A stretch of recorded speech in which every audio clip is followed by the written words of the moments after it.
പ്രാക്ടീസിൽ വളരെ പ്രധാനമായിട്ട് ഒബ്സർവ് ചെയ്ത 80 വയസ്സുള്ള ഒരു പേഷ്യൻസും 102 വയസ്സുള്ള ഒരു പേഷ്യൻസിനടുത്ത് നിന്നും കിട്ടിയ ഒരു ഇൻഫർമേഷനാണ് ഞാൻ നിങ്ങൾക്ക് ഷെയർ ചെയ്യുന്നത്. ഈ പേഷ്യൻസ് ബേസിക്കലി ഡൽഹിയിൽ താമസിച്ചിരുന്നു. റീസെൻ്റ്ലി അവർ കേരളത്തിൽ വന്നിട്ടുണ്ട്. അവരെല്ലാം സിഖുകാരോട് ഏറ്റവും കൂടുതൽ ബന്ധപ്പെട്ട് നിൽക്കുന്ന ആളുകളായിരുന്നു. അതുകൊണ്ട് തന്നെ ഹെൽത്ത് ഹാബിറ്റ്, ഹ്യൂമാനിറ്റി, രാജ്യസ്നേഹം ഇതെല്ലാം അവരുടെ ജീവിതത്തിൻ്റെ ഭാഗമായിരുന്നു. അപ്പോൾ ഞാൻ എക്സ്പ്ലെയിൻ ചെയ്യാൻ പോകുന്നതാണ്. ഇത് നമുക്ക് എല്ലാവർക്കും ഒരു ഗുണപാഠമാണ്. എൻ്റെ വീഡിയോ പൂർണ്ണമായിട്ട് കാണുക. ഓക്കെ. ഒരാൾ രാവിലെ എണീറ്റ് കഴിഞ്ഞാൽ, നമുക്കറിയാം രാവിലെ എണീറ്റ് കഴിഞ്ഞാൽ ഏറ്റവും ഫസ്റ്റ് നമ്മൾ ചെയ്യുന്നത് ബ്രഷിംഗ് ആണ്, മെഡിറ്റേഷൻ ആണ്, പ്രാർത്ഥനയാണ്, എക്സസൈസ് ആണ്. അതോടുകൂടി നമ്മൾ 2 ഗ്ലാസ് വെള്ളം കൂടി ഇതിൻ്റെ കൂടെ കഴിക്കണം. It is A good habit.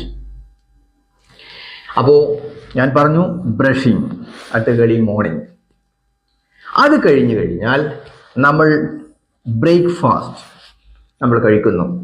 Breakfast കഴിച്ചതിന് ശേഷം എഗെയിൻ ബ്രഷിംഗ് കഴിഞ്ഞിട്ടാണ് കൂടുതൽ ശ്രദ്ധിക്കേണ്ടത് ടൂത്ത് മോസ് എന്ന് പറയുന്ന സംഭവം നിങ്ങൾക്ക് എല്ലാവർക്കും ഓൺലൈനിൽ കിട്ടും. അത് നിങ്ങൾക്ക് ഉദ്ദേശിക്കുന്ന കളറായിരിക്കാം. Mint flavour, chocolate flavour, any flavour, you will get strawberry flavour. Tooth mousse, you search your phone, tooth mousse compulsory ആയിട്ട് വരണം, നിങ്ങളത് വാങ്ങിക്കണം.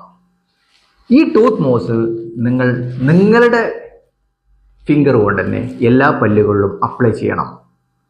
അതാണ് രാവിലെ ചെയ്യേണ്ടത്. എഗെയിൻ ഉച്ചക്ക് ലഞ്ച് ടൈമിൽ എന്താണ് ചെയ്യേണ്ടത്? ലഞ്ച് ടൈമിൽ യൂഷ്വലി നമ്മൾ ഉപയോഗിക്കും ഹെവി ഫുഡ്സ് ഉപയോഗിക്കും, എല്ലാവരും ഉപയോഗിക്കും. ഉച്ചക്ക് നല്ല ഫുഡ് ഉപയോഗിക്കും, നല്ല ലഞ്ചായിരിക്കും.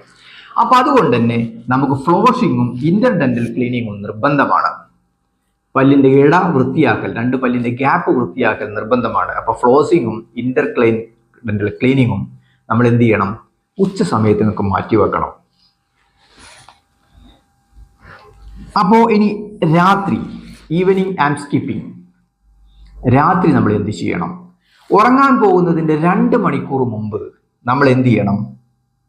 കുളി കഴിഞ്ഞതിന് ശേഷം, നമ്മൾ ഫുഡ് കഴിച്ചതിന് ശേഷം നമ്മൾ കമ്പൽസറി ആയിട്ട് നമ്മൾ ബ്രഷ് ചെയ്യണം. അപ്പോൾ ഏറ്റവും ഇമ്പോർട്ടൻ്റ് ബ്രഷിംഗ് എന്ന് പറയുന്നത് നൈറ്റ് ബ്രഷിംഗ് ആണ്, before bed. Mind you, this is most important.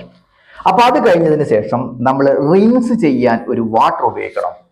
ആ വാട്ടറിനകത്ത് എന്ത് ചെയ്യണം? നമ്മൾ ഗ്രാമ്പു ഇട്ടിട്ട് അതുകൊണ്ട് വെള്ളം, അതല്ല എന്നുണ്ടെങ്കിൽ നിങ്ങൾക്ക് മൗത്ത് വാഷ് യൂസ് ചെയ്യാം.